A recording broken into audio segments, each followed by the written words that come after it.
Harry's wife. He's given her so much ammo. Hello, I'm H.G. Tudor. Plenty of information has already come out from the early release of the Spanish version of Spare.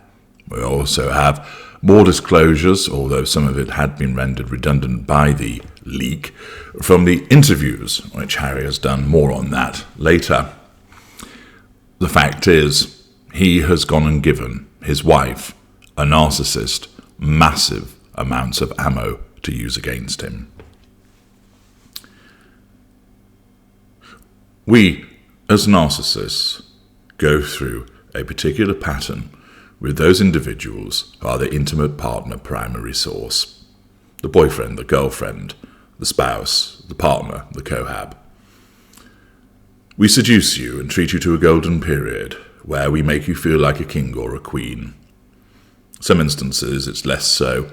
It's known as a bronze period. But the seduction is there and you don't know what it is that you're dealing with. Then, and this always occurs, you will enter a sustained devaluation. Basically, you've lost your shine, and thus you are deemed as treacherous and having let us down. It doesn't matter whether the shine actually is still there, but it's perceived by us that it no longer is. And therefore, as a consequence of either, the provision of your fuel has become stale, or for some reason it isn't stale, but you've dropped off in terms of its provision by reference to amount and frequency, or for some other reason you've started to challenge our control in some way. This all amounts to you being painted black, and thus you enter the sustained devaluation. Thereafter, you will either escape, we will disengage from you, the most common outcome, or neither of those things will happen, and there is the roller coaster until one party dies. And thus you are devalued, given the respite period, devalued, given a respite period, up and down and up and down. And during this sustained devaluation, the narcissist utilizes information against you, triangulates you with your behaviors, triangulates you with people and events and objects. Things from your past are brought up against you. Those vulnerabilities that you shared in the golden period, when you thought that you were talking to somebody that cared and loved for you, are then thrown in your face. Following your escape, and if the narcissist does not successfully or attempt to draw you back in, or following your disengagement, you are likely to be smeared. And of course, where the nature of the relationship is one where you were married, thus a divorce has to be gone through, where there are assets which have to be divvied up, where there are other matters that need to be sorted out in terms of money, spousal support, child support, where there are the arrangements with regard to children.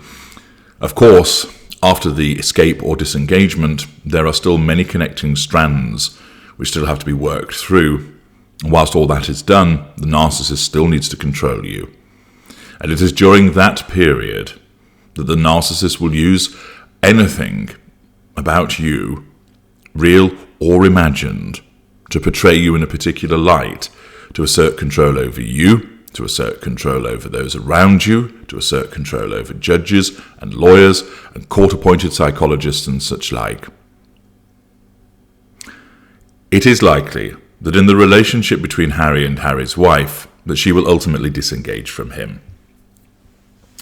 The contents of Spare are reducing his stock. There are rumours that they have already separated. But the point is this: at some juncture, it is highly likely that there will be divorce, that there will need to be arrangements with regard to money, and there will have to be arrangements with regard to the children. This means a fight. The narcissist doesn't actually care about children, but they are pawns that can be utilised to assert control over the now blackened ex-spouse, the former intimate partner primary source. Children for a mid-range narcissist are also part of the facade. I'm the good mother. He is the bad father. I am the doting dad. She is the absent mother. Narcissists don't care about children, don't love their children, even though they may create the appearance of doing so. And I'd invite you to watch Do Narcissists Love Their Children to understand more about that.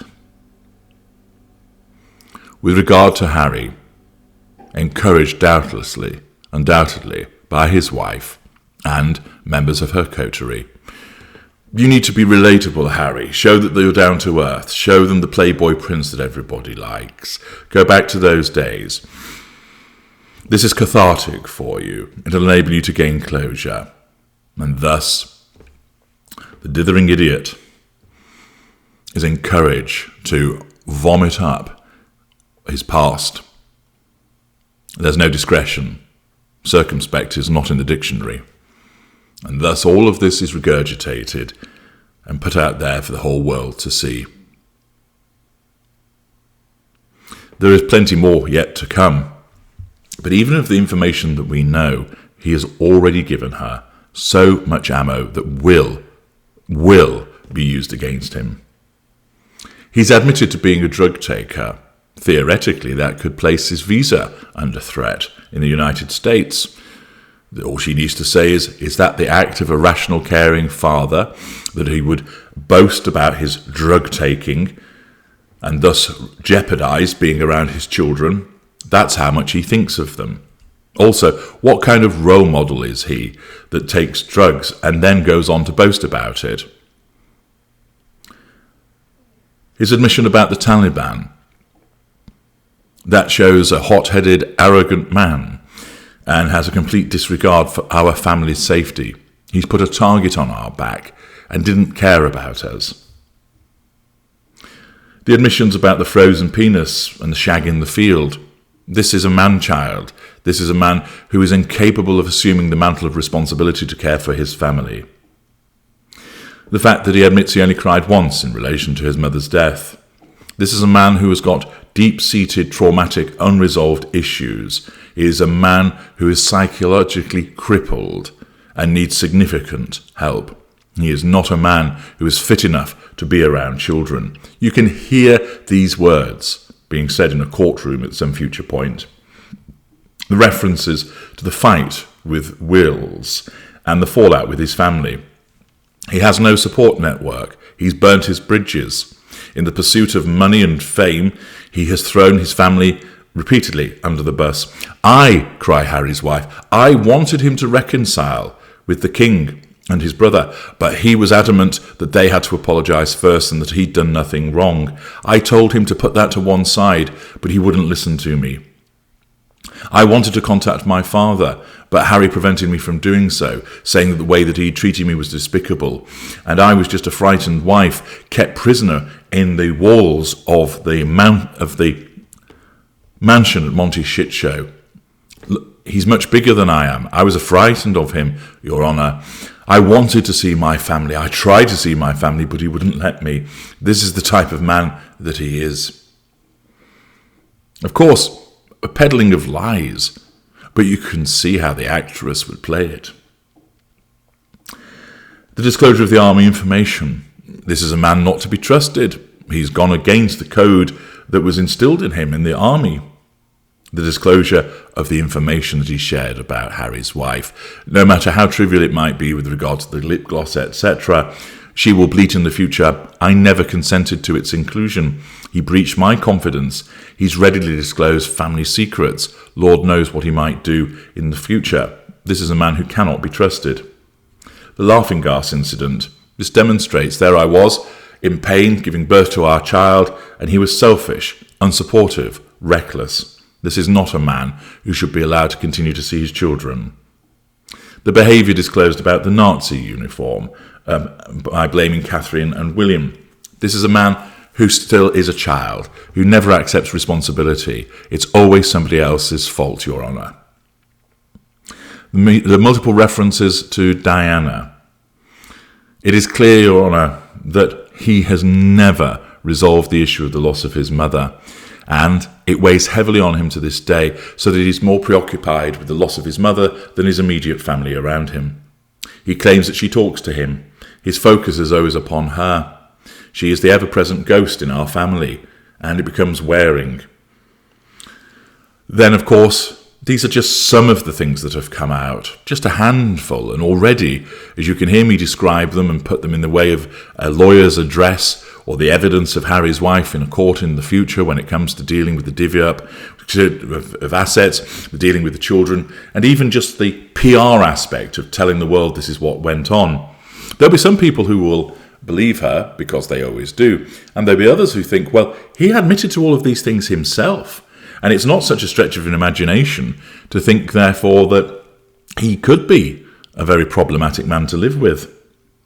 In aggregate, she will portray a picture of a man who is mentally unstable, a drug user, not present in the relationship, full of rage, an individual who creates chaos and turmoil in the family environment.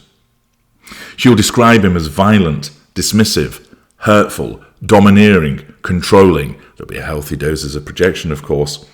He'll deny it, but then she will maintain, but look at the evidence that he put in his own publication that shows that he's these types of things. And he'll bound to deny it because he can't remember as a consequence of the impact of the trauma that he's suffered and his extensive drug taking. He's already admitted that he's a drug taker. All she need do is say he carried on taking drugs in our relationship, and he couldn't remember. Here's some footage from our Netflix docuseries. Look, on these 2 occasions, he doesn't even know what day of the week it is. He was befuddled all of the time. How can you expect him to remember incidents of what he's done? But I can, clearly. Oh, and I wrote it down in this diary. Harry is going to get absolutely stitched up. And it's all because he's being encouraged to write this publication, to talk about it, and paint a picture which he has been told will make people sympathetic, that it's his story, that there's no need to allow other people to tell your story, you tell it. And this is what he's ended up with. And he has given her so much ammunition that because she is a narcissist, she will not hesitate to use against him when the time is right. I'm H.G. Tudor. Thank you for listening.